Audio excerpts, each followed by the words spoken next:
Aujourd'hui, la vidéo, ça va porter sur, comment on appelle ça, une demande d'une structure qui se trouve aujourd'hui au Maroc, qui nous sollicite. Voilà, cette structure dit que franchement, les vétérinaires sont incapables de vérifier vraiment la santé de leurs animaux. Pour eux, il est nécessaire qu'on se présente sur les fermes, quel que soit ce qu'on est. Voilà. Maintenant, on a le choix de décider dans 2 semaines si on doit partir les aider ou ne pas partir les aider. Mais comprenez qu'actuellement, nous avons des commandes en cours et il y a des gens que nous devrons suivre ici. Voilà. Donc, actuellement, on est beaucoup dans le doute. Eux, ils sont au nombre là-bas de 25 000 poulets de chair. Or, actuellement, moi, je suis sur une commande de 17 000 poulets de chair. Donc, vous voyez, voilà. Non, plutôt, ils ont des dindons. Voilà. Donc, maintenant, qu'est-ce que je dois faire? J'ai besoin énormément de vos conseils. Mais suivez la vidéo jusqu'à la fin.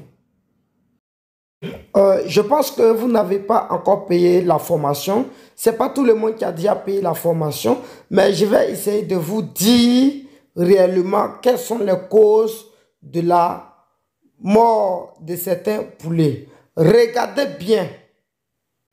Regardez bien, ce n'est pas de l'amusement. Ou bien, je ne sais pas, hein. Regardez bien, ces poulets sont vivants?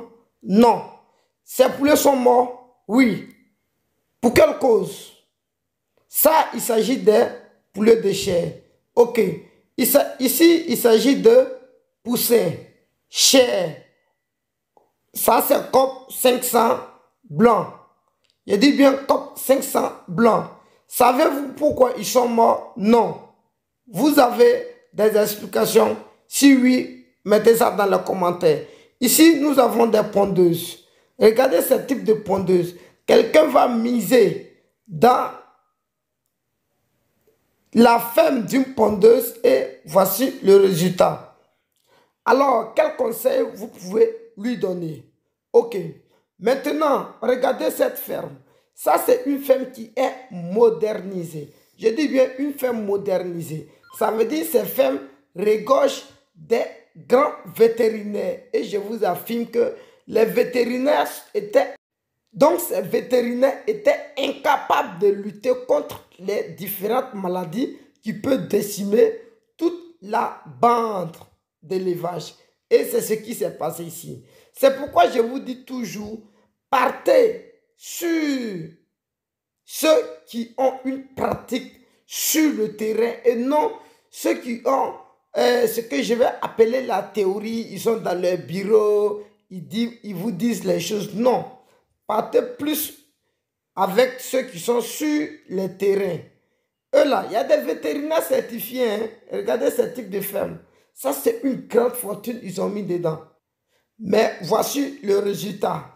Alors, maintenant, nous, on nous appelle que voici le résultat que les vétérinaires sont incapables,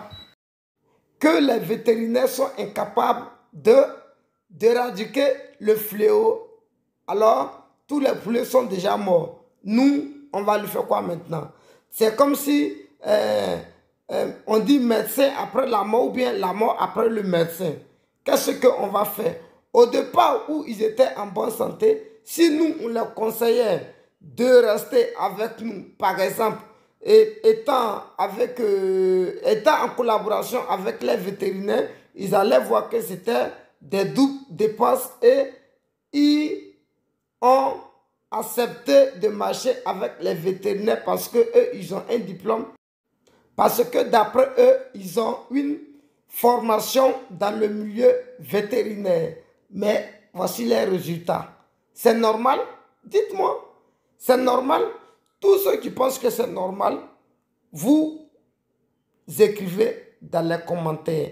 Tous ceux qui pensent que c'est pas normal, vous mettez ça dans les commentaires.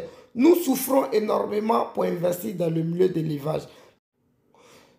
Comment trouver les bonnes personnes, les bons techniciens pour nous suivre? Sinon, si ce ne reste que le côté vétérinaire, bye bye. Il vient là-bas une fois par semaine et une fois par mois. Je dirais qu'ils viennent même voir même une fois par an. Voilà, ça c'est une fois par an. Et pardonnez, hein, ce sont les dindons, pas les poulets de chair, pardon.